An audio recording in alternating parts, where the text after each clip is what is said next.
For this lecture, we are now covering government intervention. So some of it's going to have to do with regulation, and some of it's going to have to do with income inequality and redistribution programs and wealth inequality and things like that. So we start with promoting competition and regulation, talking about efficiency. A lot of this has to do with oligopolies and monopolies. So what do you do with them? Because they are a form of market failure in essence. They are creating deadweight laws. So how do you deal with them? Well, first we have antitrust laws. These are to promote competition, lower prices, increase production levels, things like that, and somewhat to promote the development of new and better products overall. Now you also have price regulation.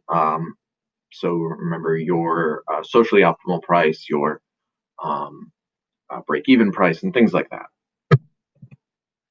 Specific antitrust laws. Now, these have never shown up on the AP test other than just knowing that they're antitrust laws. So don't worry about too much about them. So first we have the Sherman Antitrust Act. This said that no monopolization could happen in interstate commerce. The Clayton Antitrust Act limited price discrimination.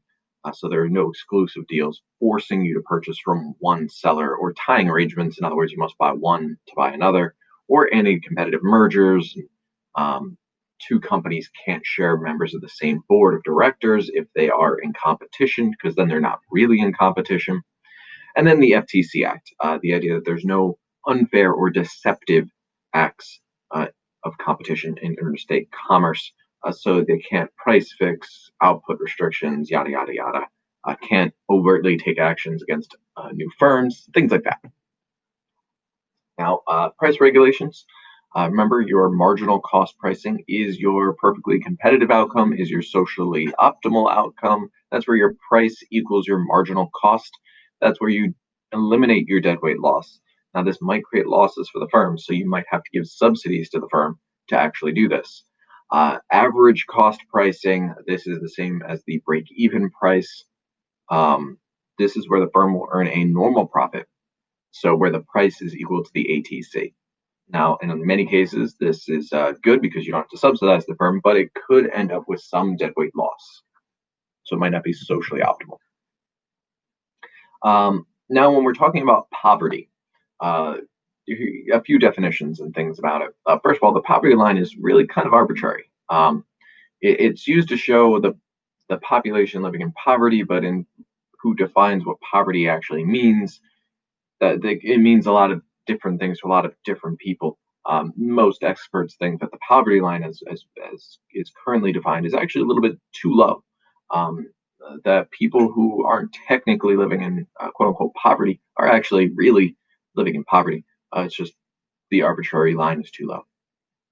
Now, one thing that you do see, and this is kind of obvious, that the percent of people living in poverty rises and falls with the business cycle. So as things are going really well, less people are living in poverty. As things are doing uh, really badly, more people live in poverty. Generally speaking, there's no long-term trend to people living in poverty. It's stayed pretty static um, over time since we started charting this. Now, of course, it's with the business cycle, so you do see times where it's very high, depending on what was going on at the time, but it's remained remarkably stable over time. Now, of course, various groups have a larger percentage of people living in poverty. Now, a lot of times that has to do with barriers to full time employment, earning a decent wage. So these are a lot of structural barriers. Not having access to education, language barriers, discrimination. Generally speaking, what happens is you have this cycle of poor health and poor education.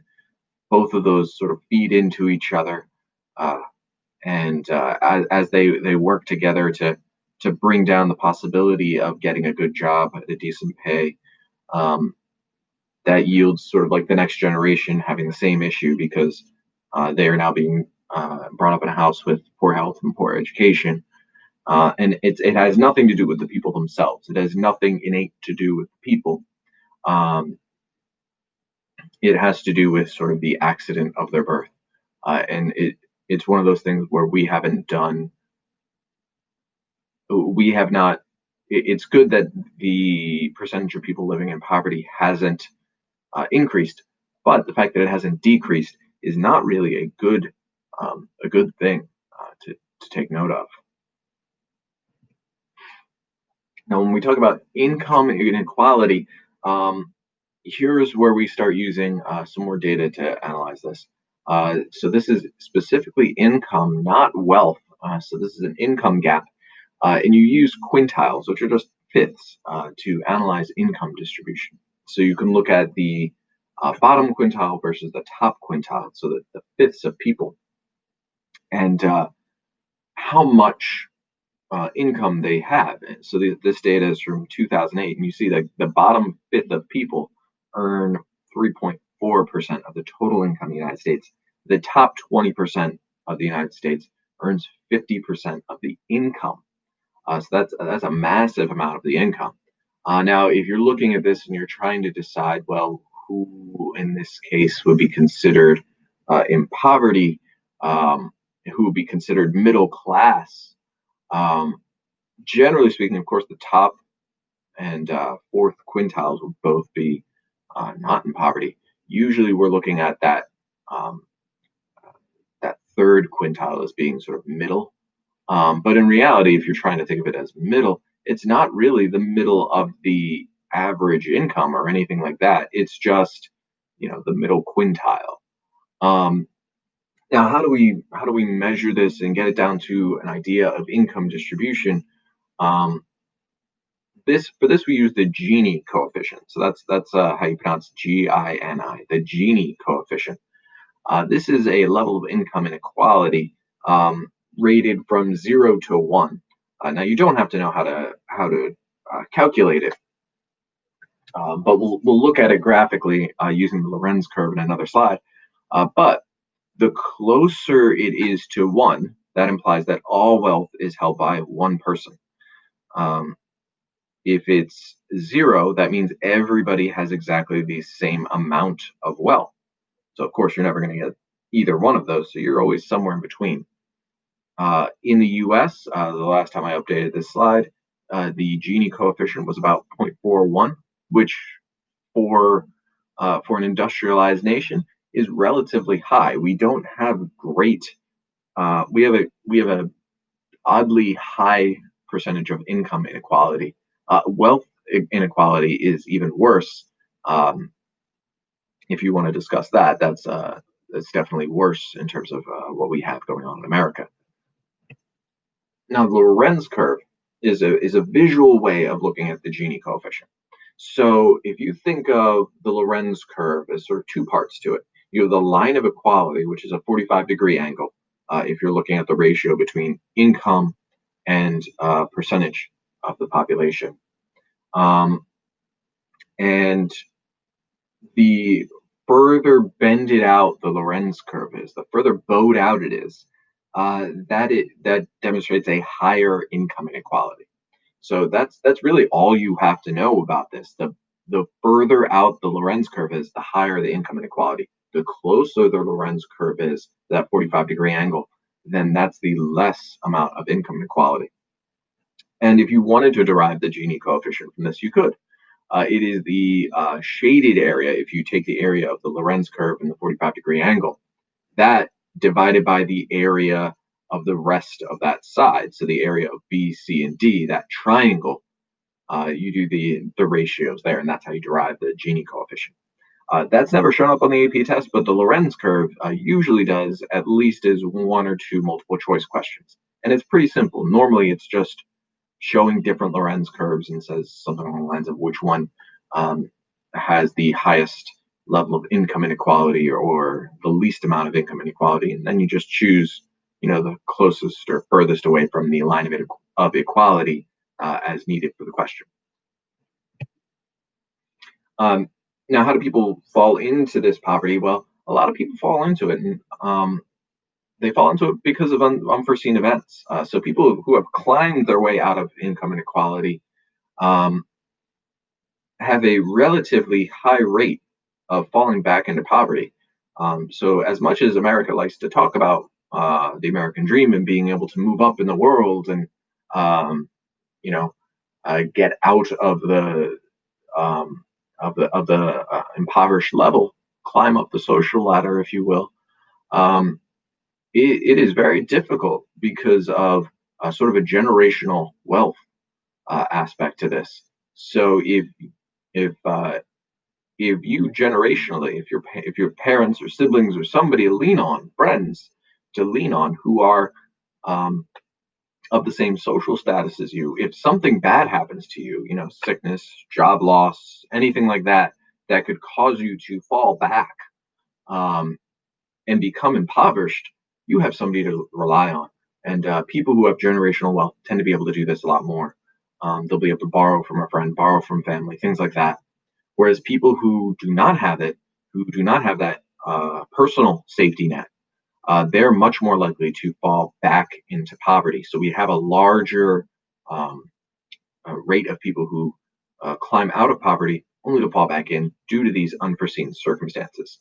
So this is why we have our welfare programs to try to offer that temporary assistance so people who don't have that personal safety net can have um, a safety net nonetheless that will try to keep them up at least for a time being to try to make sure that they don't fall into poverty. So what are some of our programs? Well, we have some means tested programs. So there's certain criteria to in order to qualify for them. So things like food stamps and things like that. Social Security, this is sort of your guaranteed retirement income. This also includes disabled workers and families. Um, this is funded by a small tax on your wages. Um, Now, the benefits that you receive from Social Security do depend on how much income you earn in your lifetime, though. So there is a little bit of that in there. There's also unemployment insurance. This is funded by a small tax on employers. So the worker can receive monthly payments of up to 35% of their previous salary uh, should they be laid off. And this takes a 26-week limit. Now, this can be extended. It's been extended several times in the case of a prolonged recession or depression.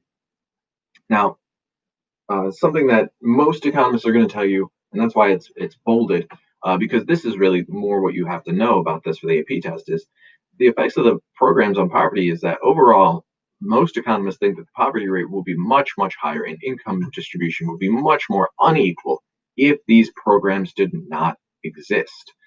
So it's important to recognize the help. Now, of course, a lot of people will make the argument that these do not do enough. And that's certainly an argument you can make. But most economists would still say it's better than nothing. It might not be enough, but it's certainly better than nothing. So there is, of course, a debate over income redistribution.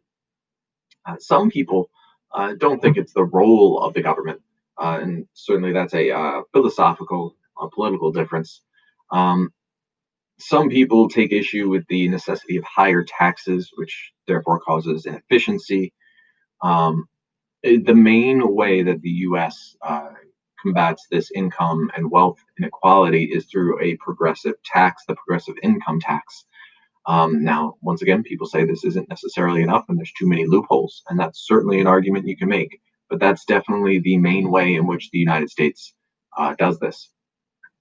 And that's bolded because that is something that does show up from time to time on the AP test. Sometimes a strict means test creates a notch. So, like, it's essentially a disincentive to work more.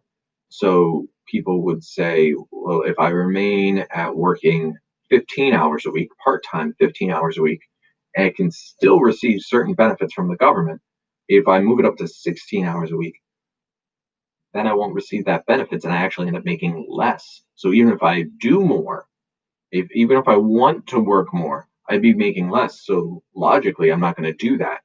Now, it doesn't happen a whole lot.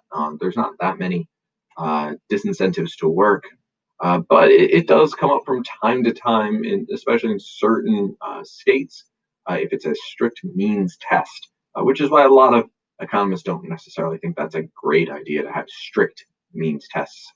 Um, and of course, there's a lot of politics and hypes versus real analysis.